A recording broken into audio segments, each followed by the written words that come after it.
Om Swastiastu. Assalamualaikum warahmatullahi wabarakatuh. Salam sejahtera, Shalom, Rahayu, Om Namo Buddhaya.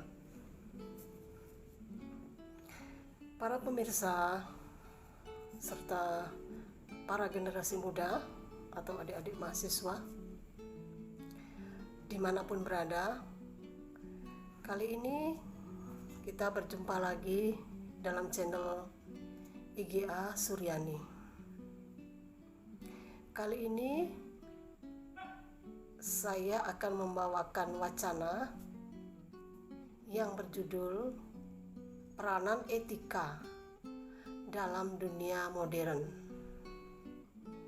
Seperti apa yang kita ketahui, etika dalam kehidupan modern dewasa ini sangatlah penting, karena etika sebagai dasar dari pembentuk karakter dari manusia itu sendiri. Bila sepintas kayaknya etika itu tidaklah begitu penting, tetapi secara realitas bila manusia dalam menjalankan kehidupannya, apabila tidak dilandasi oleh norma atau etika, pasti akan terjadi masalah dalam kehidupan ini.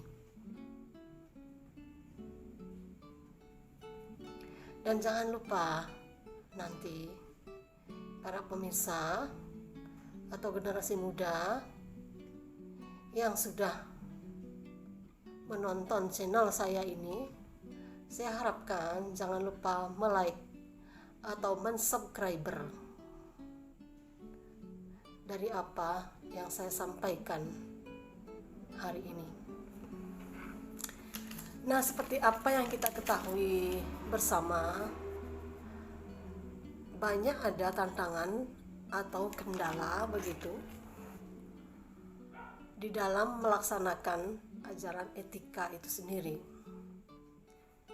Kendalanya antara lain, yang pertama, 1, pluralisme moralitas. Kemudian yang kedua, timbulnya masalah etis baru. Kemudian yang ketiga, hantaman gelombang modernisasi. Kemudian yang keempat, tawaran berbagai ideologi. Nah, kemudian yang pertama dapat saya sampaikan atau saya uraikan tentang pluralisme moralistik. Etika sebagai pemikiran yang sistematis sangat berpotensi sekali berpengaruh pada kehidupan manusia. Manusia akan menjadi lebih baik karena pada dasarnya karakter itu diperankan dalam dirinya. Dewasa ini, moralitas dalam kehidupan ini sangatlah penting. Tetapi di sisi lain, memang banyak sekali tantangan-tantangan yang harus kita hadapi. Dapatlah digambarkan dewasa ini, manusia pada dasarnya sedang mencari orientasi. Memang kita tidak bisa memungkiri ada beberapa alasan penting mengapa ajaran etika pada zaman modern semakin diperlukan dewasa ini.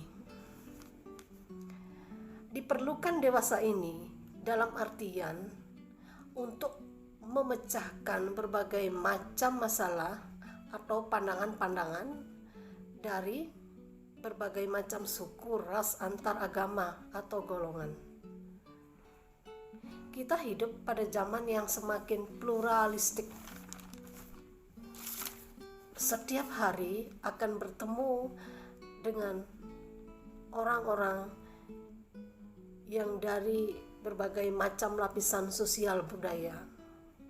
Pertemuan yang semakin diperbanyak lagi oleh kemajuan yang telah dicapai dalam dunia teknologi informasi ini yang telah mengalami perkembangan yang sangat pesat. Dalam pertemuan secara langsung maupun tidak langsung dengan berbagai lapisan dan kelompok masyarakat itu, kita akan menjumpai berbagai macam pandangan hidup dan sikap-sikap yang memiliki kesamaan dan perbedaan, bahkan pertentangan ada di dalamnya. Masing-masing biasanya mengklaim dirinya mempunyai pandangan yang paling benar dan sah. Disinilah biasanya akan mengancam nilai-nilai persatuan dan kesatuan bangsa. Dalam tatanan normatif akan semakin terancam. Nah, kemudian kendala di dalam kita melaksanakan etika yang kedua adalah timbulnya masalah-masalah etis baru.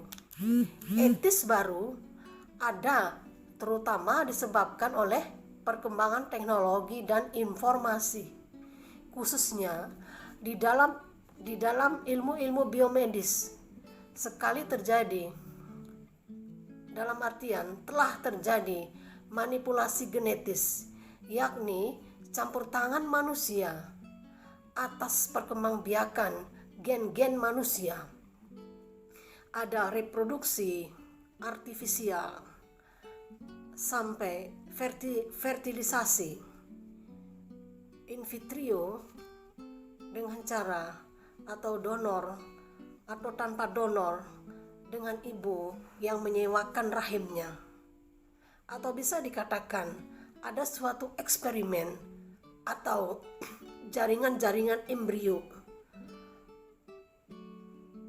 menyembuhkan penyakit tertentu.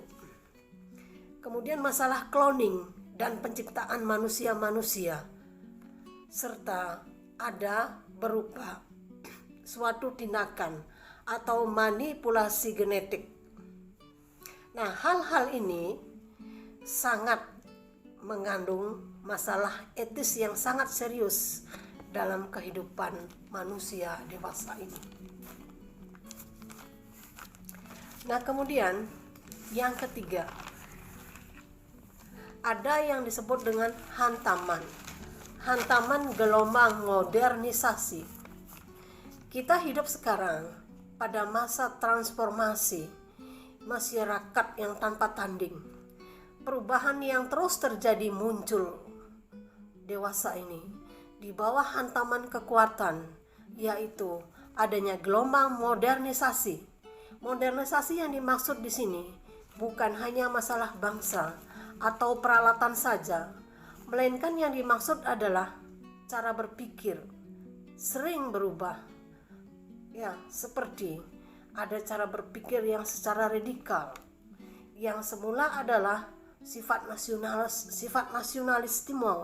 Dalam maksud saya, sifat nasionalisme berubah menjadi cara berpikir radikal.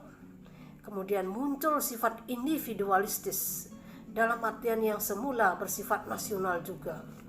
Kemudian akan muncul sifat-sifat sekulerisme atau materialisme, konsumerisme, ya, dan lain sebagainya. Cara-cara berpikir seperti ini akan mengubah lingkungan, budaya, sosial, maupun rohani masyarakat kita itu. Kemudian ada kendala lain yang juga ada kesulitan di dalam melaksanakan etika, yaitu berupa tawaran berbagai ideologi. Tawaran berbagai ideologi di dalamnya ada suatu proses perubahan sosial budaya yang terus terjadi. Tidak jarang akan membawa kebingungan banyak orang atau kelompoknya. Banyak orang merasa kehilangan pegangan, tidak tahu harus berbuat apa. Situasi seperti ini sering dimanfaatkan oleh berbagai pihak, untuk menawarkan ideologi mereka sebagai jawaban atas kebingungan tadi. Ada cukup banyak orang terombang-ambing mengikuti berbagai macam tawaran yang masing-masing memiliki daya tarik tersendiri. Disinilah peranan etika sangat berperan, sangat penting sekali. Etika akan dapat membantu untuk menghadapi berbagai macam krisis moral ini. Etika dengan berbagai macam ideologi yang objektif yang dihadapi, demikian pula akan dapat membantu membuat penilaian yang rasional dan objektif, dan tidak akan mudah terpancing oleh berbagai macam alasan yang tidak mendasar.